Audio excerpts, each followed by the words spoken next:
Hello and welcome to the Hindu Parley. I'm Sobhana Nair.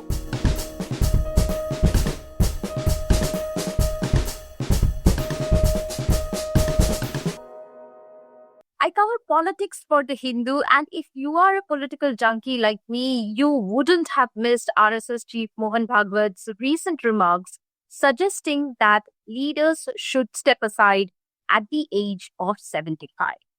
It has sparked a debate. Though Mr. Bhagwat didn't name any political leader, the opposition predictably did not miss the opportunity to point out that Prime Minister Narendra Modi is turning 75 in September this year. It was also pointed out that Mr. Bhagwat too shall turn 75, in fact, 6 days ahead of Mr. Modi. If you take the remark at its face value, it could be an exercise in self-appraisal by Mr. Bhagwat, and if you were to read between the lines, then one may argue it is RSS way of cautioning the Modi government. But we aren't debating on these speculations. Rather, we are discussing here the question that has far deeper implications. Should political leaders retire at 75? I have with me today Professor Manisha Priyam, senior academic and a well-known political analyst, a familiar face to everyone who watches television news, and also Professor Rahul Verma, who teaches at Shiv Nadar Law School and is also a fellow at Center for Policy Research. A warm welcome to both of you.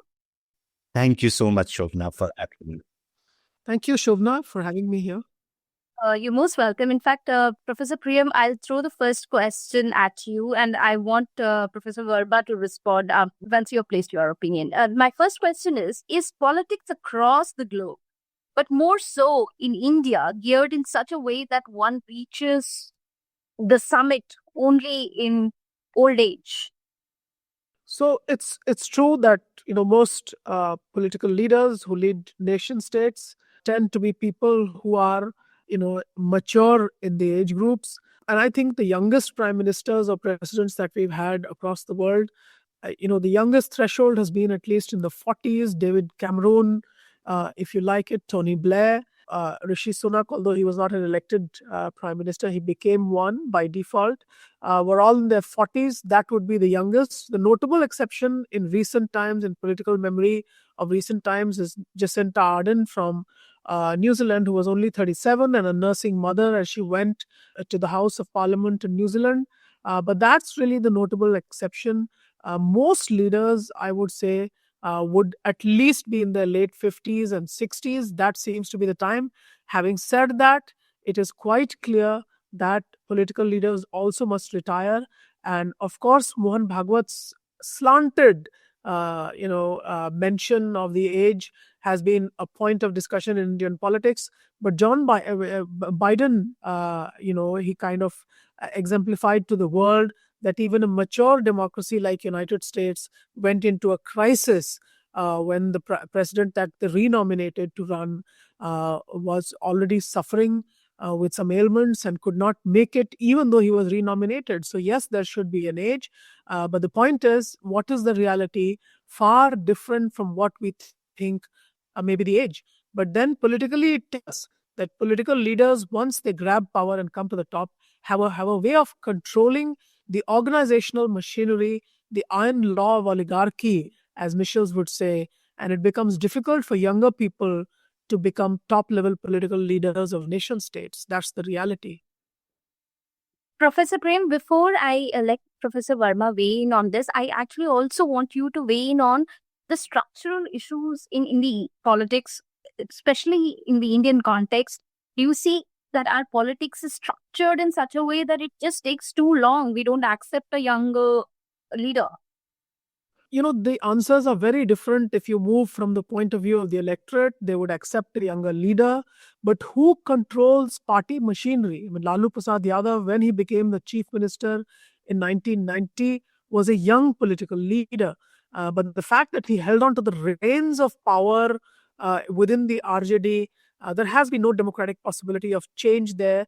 So it means that who controls the party machinery becomes an important question. In neighboring Uttar Pradesh itself, the reins moved on to a younger Akhilesh Yadav even when Mulayam Singh was alive, but you could see the battles that he had to go through before he could continue to be a young political leader in the lead. So, really, the answer for this particular question, whether people prefer younger leaders or not, the answer is yes, people prefer younger leaders, but why don't they get one? The answer lies in the fact that party political machineries are held by more powerful people, and there are implicit factors of politics that we don't necessarily discuss. For example, who would the industrialists or the corporate trust to repose their faith? Who can garner the resources? So I think those are the imponderables and those are the covert factors that we need to consider. But yes, party political machinery does not allow young people to become the flag bearers of political change. So that's the point. People would want it, but party political machinery does not allow that change to happen. The grip over power, so to say. Yeah, thank you. Professor Verma, I in fact throw a bit of a provocation at you. I want you to discuss now. Take Sachin Pilot's example for example. I mean, he keeps complaining that the fact that he is younger comes in his way of gaining power. I mean, I'm just throwing this as an example. Is our structures bad? Political structures bad? Okay, so I completely agree with most of what Professor Priyam pointed out. But just to sort of like add to some of the things she said and you are asking. First, globally, this is a problem, right?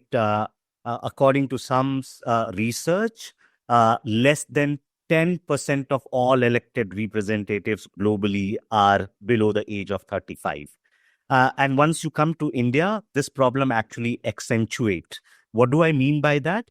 That from the first Lok Sabha in 1952 to the current Lok Sabha in 2024, the average age of our parliamentarians has actually gone up. So number of people, number of MPs who were below the age of 40 has declined over the time, and number of MPs who were above the age of 60 has increased over a period of time. So the current parliament, the average age is around 56 or 57, which is so oldest. Comparatively, like if you think of US, I think over a period of time, US Congress is getting younger, whereas in the Indian case, as I pointed out, it's getting older. The second sort of like thing, what seems to be happening in India, so the minimum age at which you can contest is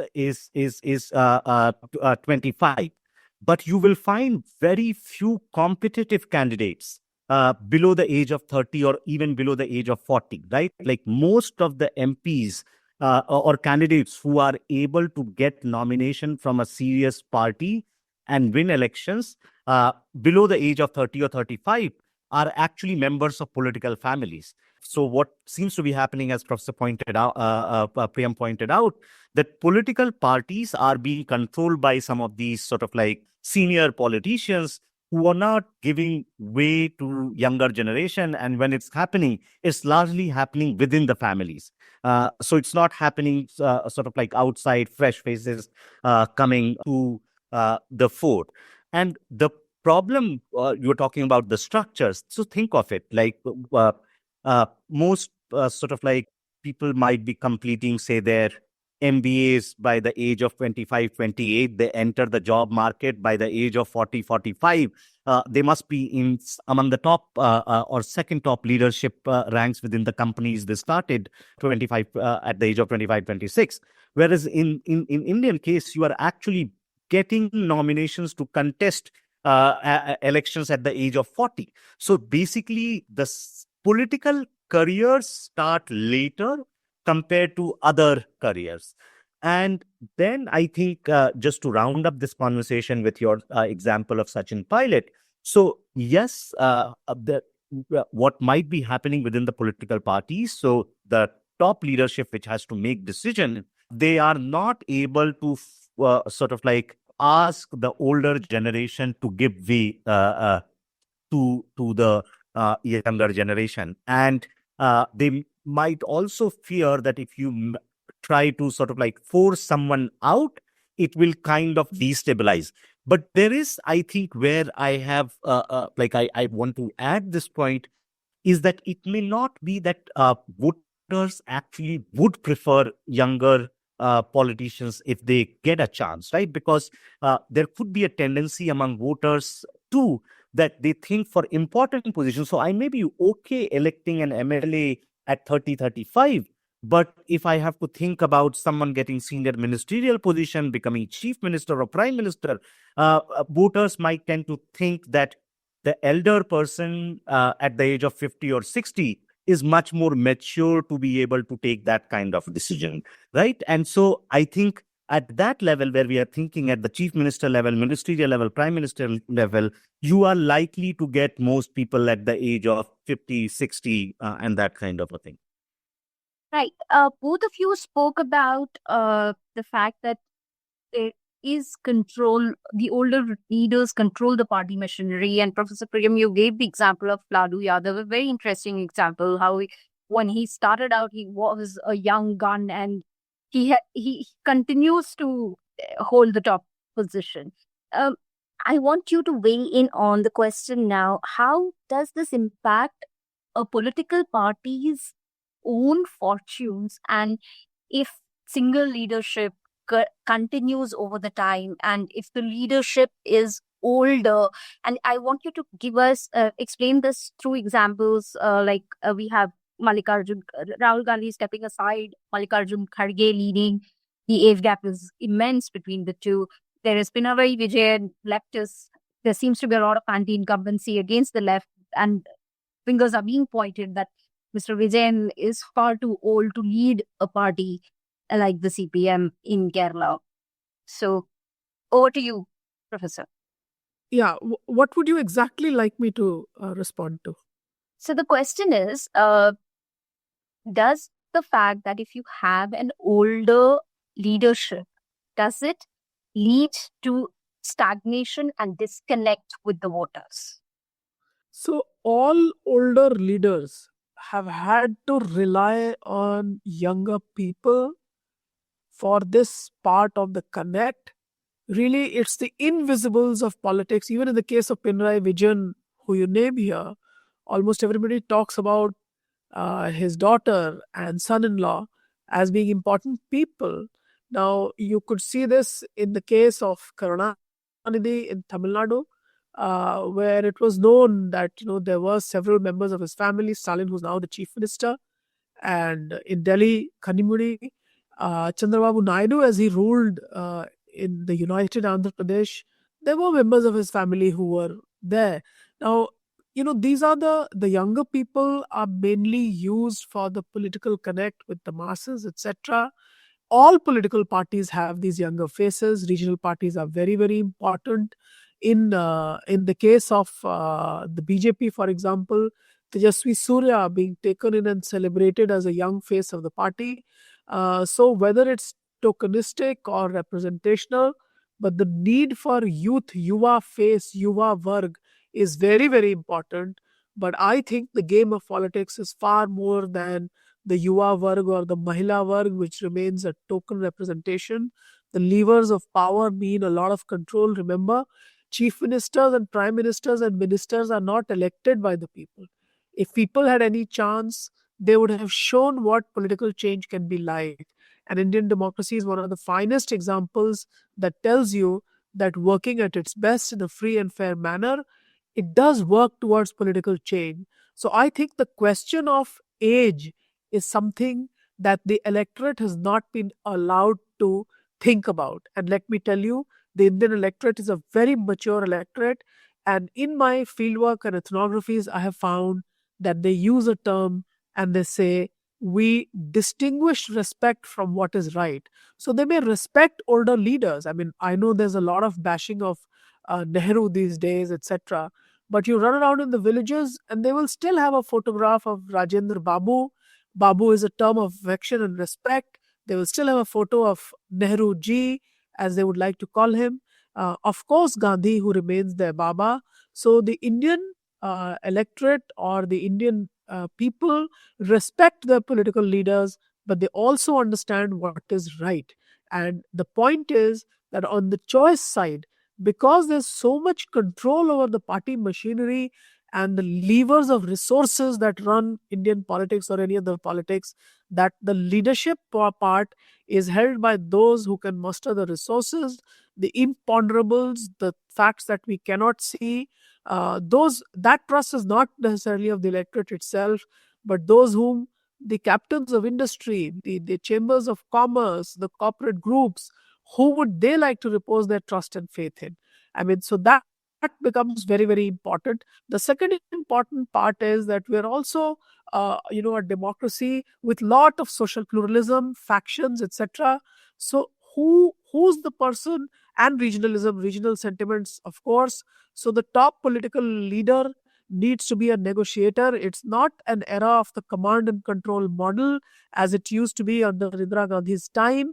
I would say that in 2014, the mandate with which Modi came was a unique moment, but consistently since then, one has seen that it's gone back, and in 2024, once again, is gone back to seeking the trust of various groups, various social coalitions, and various regional powers. This means that those at the helm need to be able to weave through this tapestry and fabric of regionalism. That's not a job that a young political leader could ever aspire or be successfully doing. So those become difficult things. I do have a comment on the Bhagwat Modi issue, but I think I'll save it for the later rounds. Or if you want me to speak now, you can prompt me on that. Yes, we would love to hear your views on that. I mean, I have never heard a more archaic debate. One 75-year-old telling another 75-year-old, hey, we need political change. And how difficult was it for the RSS to speak out openly to say that, look, Prime Minister Modi, you're one of us. I mean, ultimately, Prime Minister Modi has been a pracharak of the RSS. I hear all this, and many people call me up to say, oh, the differences are real now. I do not believe in these things. There may be differences of opinion. It's one political family. And why the slant? I mean, the top political leader of the RSS is a 75-year-old man, hinting that somebody else wrote, one more RSS top leader wrote in his book that 75 is the time when we should go. So this 75 is a figment of the RSS imagination. It was used effectively in 2014 to sideline some of their elder generation leaders and create the space for Prime Minister Narendra Modi to nominate his own people at top levels as he deemed fit. So the RSS then supported Modi by allowing him to institutionalize this and get in his people and not have too much criticism to deal with. So they were able to effectively support Modi using this dictum. And now when the time has come, when both Bhagwat and Modi turn 75, it's only slant references that we see. And we are in, we are at the end of July now. Come September, and we can see that what happens then, and we can be back at the Hindu table to say, look, nothing changes when nothing has to change. So that's what it's going to be. I do not think there's going to be any kind of storm in a teacup by Bhagwat's statement. These statements have been made by Bhagwat in the past also. He made a statement soon after the 2024 elections, calling Modi Manav se Ati Manav, and these superhuman, etc. These also are very slant references, and one had to infer that, oh, he's beginning to critique Modi. But that statement led just nowhere and to nothing. That statement was made at the hustings in Jharkhand, where the RSS has a very strong foothold, but the RSS was not able to do well in those elections. So today the RSS requires the BJP machinery much more than the BJP requires the RSS. One truth that just slipped out once out of JP Nadda's mouth. And I believe, therefore, that these are statements for public consumption, and no real political change of leadership is to be expected in September in India. Mohan Bhagwat does not control the levers of power in India. That clearly remains with Prime Minister Modi. Interesting. I loved your statement about a 75-year-old telling another 75-year-old that he needs to retire. But Professor Verma, do you believe that rot sets in a political party, especially one that is led by a senior leader, aging leader, and there is aging leader is usually at a remove from the electorate, and therefore the party also starts crumbling underneath the burden of his age. So I think this idea of younger and older and senior and junior is a relative term, right? And because it's relative, we need to sort of like figure this out at what age bracket we think it's not right for politicians to continue in power. One, because as we see that there is a structural sort of like reasons why political careers start late. And it could also be, think of it, which is that age itself, you are sort of like senior versus junior, at least there are certain ideas we associate with that age bracket. I'm not saying that's empirically true or not, but on a positive side, you would see it with a younger person, there is a more risk-taking capacity, there is greater innovation, there is greater sort of like effort that a younger person can put in both risk-taking and innovation. But when you think someone on the senior side, you would see there will be more maturity, more wisdom to make decisions, and there is also will be some kind of calm way of thinking about problems or crisis situation, right? Given that there are sort of like these positives associated, I'm not too sure on this sort of like front that when do we want to say that age has become or some like this variable has become a rot for a political party, because you could see a president like Ronald Reagan, who was like in 70s and 80s when he was contesting and he took Republican Party in US at that time at a great height.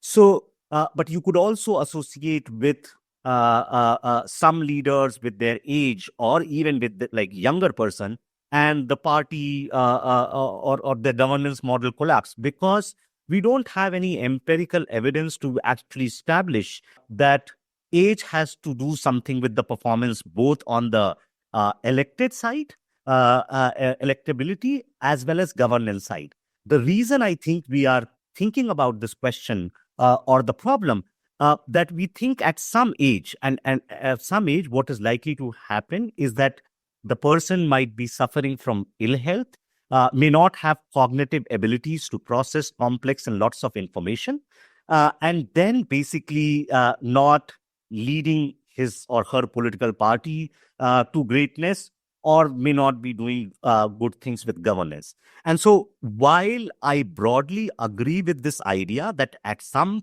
level there should be retirement age for politicians, but the key question is, are we going to bring a law for that?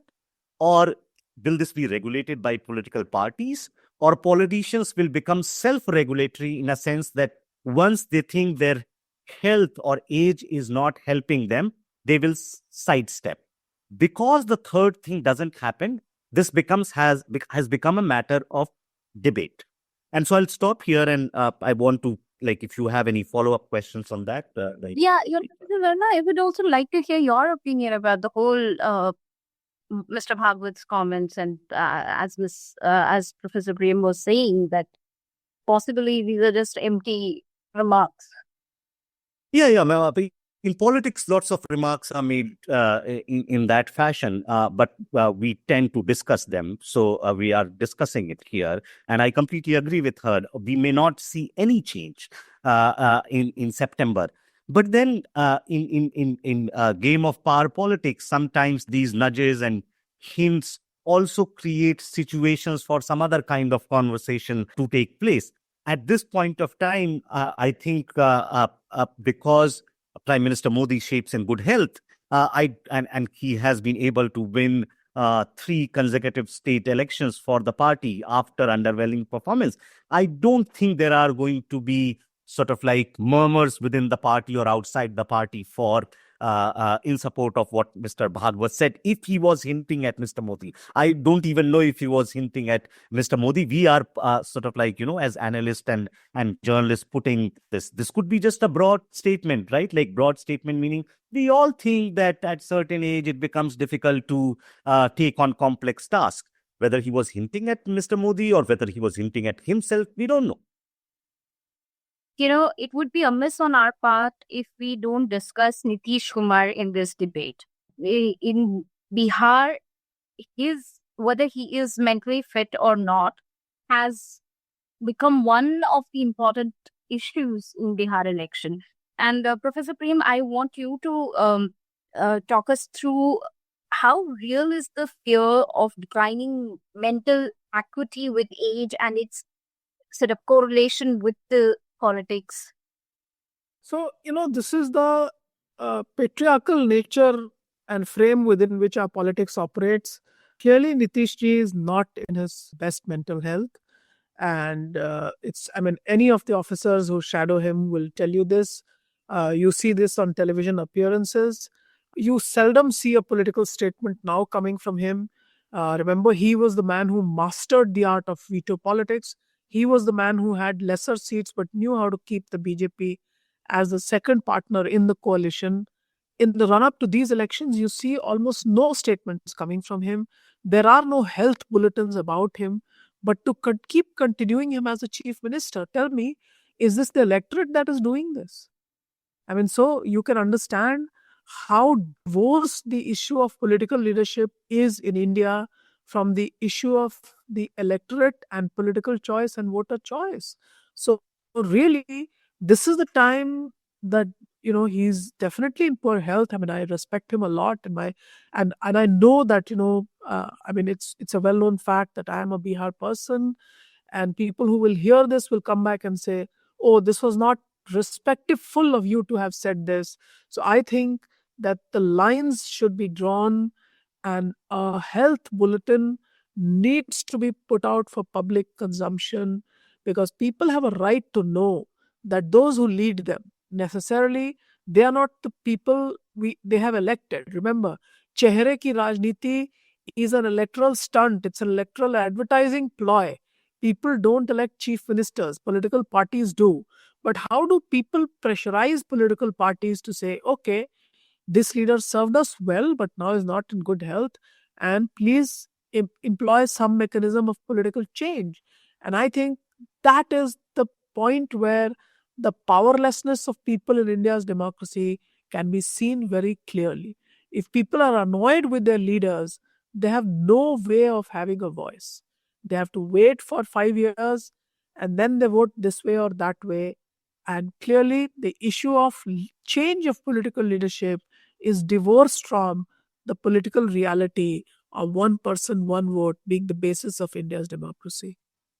You made a very important point, Professor Priyam, and in fact, I'll frame the question for Professor Verma based on what you have said. Professor Verma, what Professor Priyam is saying, that the Indian voter actually does not have the agency. Somehow we have denied the Indian voter the agency. It's even when a leader is clearly aging, his mental acuity is failing, even then there is no established procedures in our democracy to sort of retire them or take them off the roster.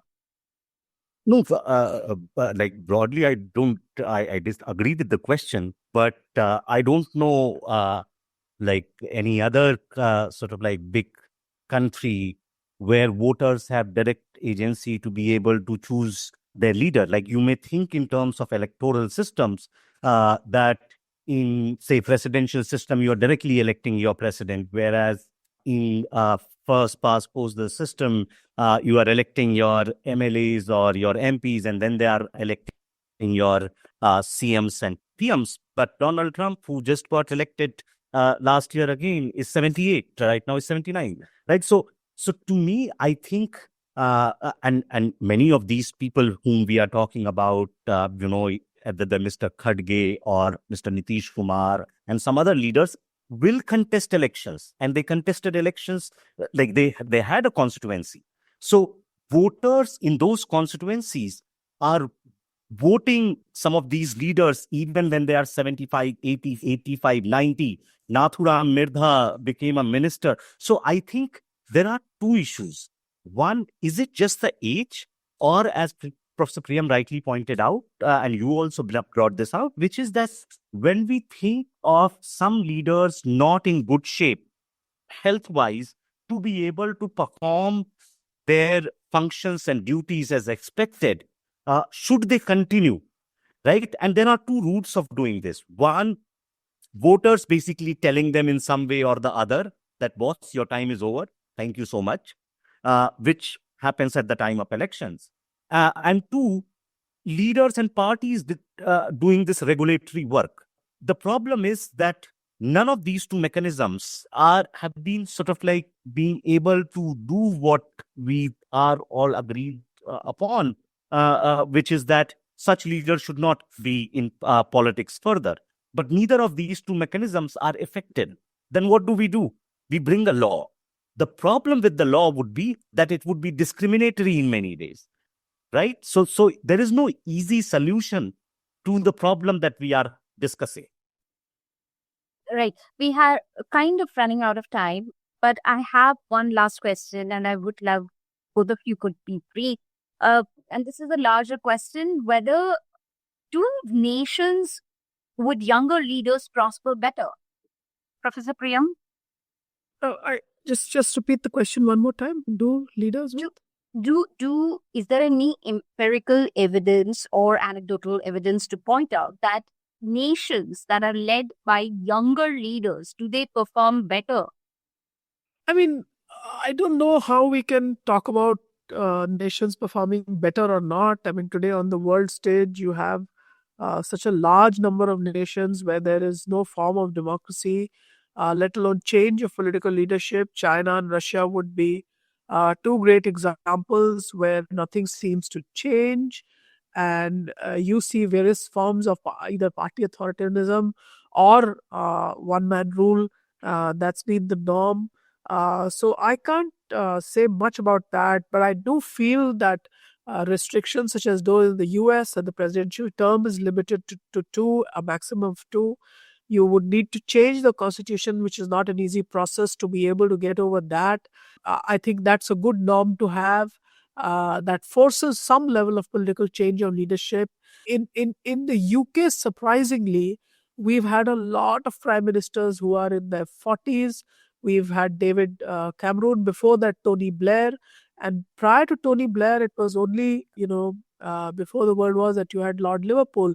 But in the UK, you had a crop of young prime ministers, Tony Blair, David Cameron. Rishi Sunak, of course, was not elected. But I think the British system has exhibited that political change is possible even in the systems of the first past the post systems that are prevalent in the Commonwealth countries. And that's something we need to study better. Whether nations perform better or not, that's something that goes on into different realms of political economy. And that may not be necessarily linked to the leadership factor. But the British system does tell us that when people want political change, that political change also comes by way of political leadership change. And I think we need to understand that link far better. And in India, it's not just about Prime Minister Modi being nudged by Mr. Mohan Bhagwat. Now, Mr. Mohan Bhagwat is no locus standi in Indian parliamentary system to be able to say what he does. It's an internal family matter where one elder may be talking to another elder, and that's not for public consumption except for the news value of it. But the point is that there are state systems also. And how do we look at political change in state systems? That's equally important, because remember, the laboratory from where political leadership is being generated, especially after the 1990s, is the arena of the Indian states. Chandrababu Naidu was the first man who became what has been referred to as a CEO in the arena of Indian democracy. Of course, Narendra Modi mastered that art of becoming a state political leader, the Chehre ki Rajniti. And after being a state chief minister for 3 terms, he rose up to become the Prime Minister of India. So I think it's a question that is valid. The question of political leadership change should be applied equally to state level political systems as it should be to national political systems. It should become a question that guides India's political culture.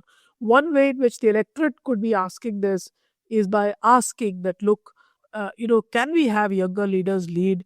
Now that becomes even more difficult because political advertising has gone far ahead in tying even local arenas to the face of particular people, chehre ki rajniti, and that form of political advertising it lessens, it narrows down that scope for people to be able to articulate their voice. So that's very important. But what I do know for sure is that very major political fault lines have been mobilized in India's politics by turning to the youth and seeking their support. Now, once we turn to the youth and seek their support, we need to understand we are now the world's youngest nation, and political leadership needs to reflect this aspect of our democracy as much as anything else. So we need to make way, and we need to make a scope. Otherwise, a large number of our electorate, that's going to be the young, they would be very disenchanted with the process itself.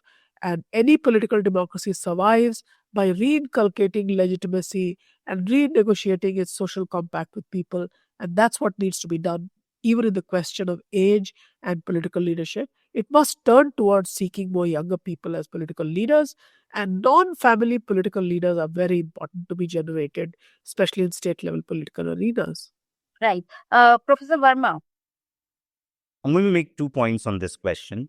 One is, since we are discussing the question of performance and age, and I would again continue to bring the caveat that I had sort of like brought earlier, which is I don't think it's age what matters that much, rather than basically whether the health and mental faculty of the person is in right shape or not. And there is, of course, a correlation between the two. If you are sort of like in 70s or 80s, the chances that you are suffering from some kind of health problems is likely to be higher.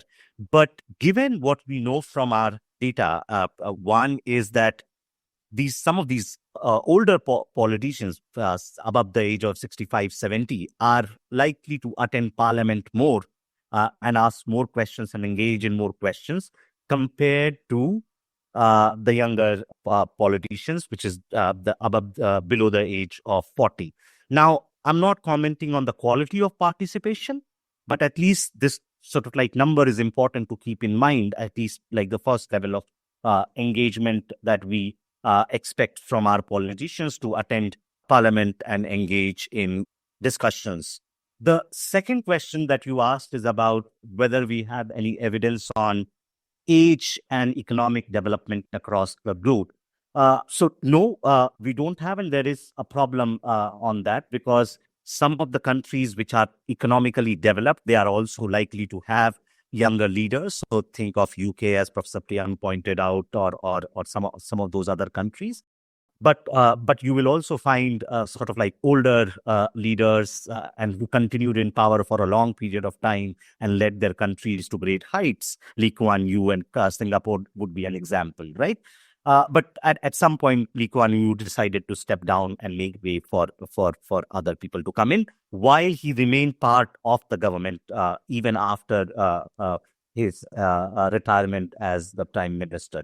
What we definitely have evidence, or at least some studies to point out, that younger leaders basically prioritize spending on very different components compared to older leaders. And this comes more from local elections than national like elections, which is that what we know, that younger leaders are much more likely to invest their budget in economic activities of job creation and infrastructure development and all those kind of things.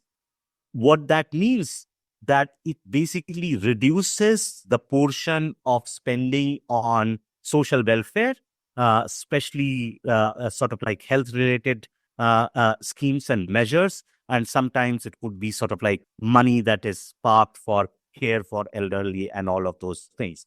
So yes, younger leaders govern differently, but do they do effectively? I don't think we have an answer to that. Right. Now we shall have a last word from both of you. Since all through the debate we have touched upon this issue multiple times on whether there should be any regulatory mechanism to ensure that we don't have a person whose mental acuity is perhaps not up to the marks to lead the government, either in center or state. So I have just one pointed question, Professor Priyam. Should political leaders retire at 75 or age, any particular age that we can collectively decide upon? And also, should there be changes in the constitution to ensure that mentally challenged or physically challenged leader is automatically sort of retire? I mean, whether we change the constitution or not, remember, in the case of Nitish Kumar, the governor of the state can ask for a report of his mental status or mental health status or any other kind of health well-being measures. Clearly, this would be a ground for requesting him to resign. Now, why that is not being done, why there's a political party in a coalition with him, why they are not looking for his resignation, it really means that there's a mockery of the whole idea of political leadership. So the whole topic of Chehre ki Rajniti and Bihar mein Bahar hai, and this man is the name of welfare, was really a political ploy of political advertising and kind of advertising state welfareism and development in the name of one political leader. Now, clearly, when it is time to ask for political change, the electorate is not able to assert any pressure. They have to just, suck up to whatever dishes are served on their plate and platter. So, as far as I can see it, I feel, now this is not just a Bihar special case. In Tamil Nadu, also we saw that erstwhile chief ministers, did not keep good health. And it was, for example, said that Shashikala was running the reins of power. And so it is very clear that the governors could have had a role there. And health bulletins, I believe, are something that governors can ask for. And rather than simply acting as agents of the center, governors can act as repository of democratic political will even in Indian states. Now, similarly, should a situation, I don't think at the center we've had a situation where a prime minister has been able to carry on. And that tells you that the prime minister is so much more in the public glare that this would not be possible as far as the prime minister of India is concerned. So rather than looking at hard cutoffs of age, what I would like to look at is certainly the fact that health bulletins are, public information, and they must be provided for political leaders. Of course, political change is required, but there I think the greater responsibility is of the political parties and responsiveness of political parties to people, how to enhance that. Because political leadership change in the Indian system will happen through the political door of political parties. So how do we enhance the control of people on political parties, and how, I mean, party level constitutions can be amended to say this. You don't need a constitutional amendment. And how do we build political pressure for that? I think those are the questions to look at. Not everything requires a constitutional mandate or a legal cutoff, etc. It could also be the case that we look at a maximum of 2 terms for prime ministers and chief ministers. That could be a way forward also for ensuring political change. Right. Thank you. Professor Verma, your last word on this. Do we need a hard cutoff, and does it need to be on paper with a legal backing and some sort of a regulatory mechanism to ensure that nobody who is unable to perform their regular duties continue in office? Shobhana, the question is it desirable to have politicians who are in best of their health and are able to make decisions in better circumstances compared to not? Yes, it is desirable. But how can you do it from any of the solutions we have been discussing? Each one will come with more problems than you actually think.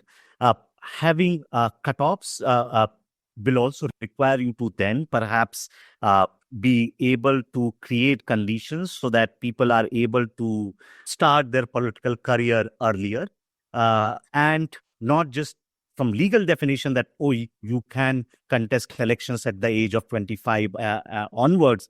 but you should actually see whether that happens or not, right? 8,000 plus candidates contested in 2024. Less than 100 competitive candidates were below the age of 30, right? So just bringing in laws are not going to change any of this. Even if you think in terms of like term limits, so US has a term limit. You had Biden at 81 with all kinds of problem, and Trump right now is 79. So I don't think these can sort of like fix the problem which we are thinking. And there is now a conversation, as Professor Priyam pointed out, in many parts of the globe, that health situation of elected leaders should be made transparent. There is a problem even with that. Think of a situation where your country is on a verge of a war or some kind of economic crisis. And 5 days ago, there is a health bulletin that points out some problem in the health. It doesn't have to be catastrophic problem, but even some problem that the person is suffering from high diabetes or high blood pressure. In Vermont. So all I'm trying to say, just to round up this conversation, is that while it's desirable, the solution is not easy. Any of the one which we think can get away with this problem. Right. Thank you. It was very, very kind of both of you to join us here and present so many different perspectives that we probably, when we started the debate, we didn't think about. Thank you so much.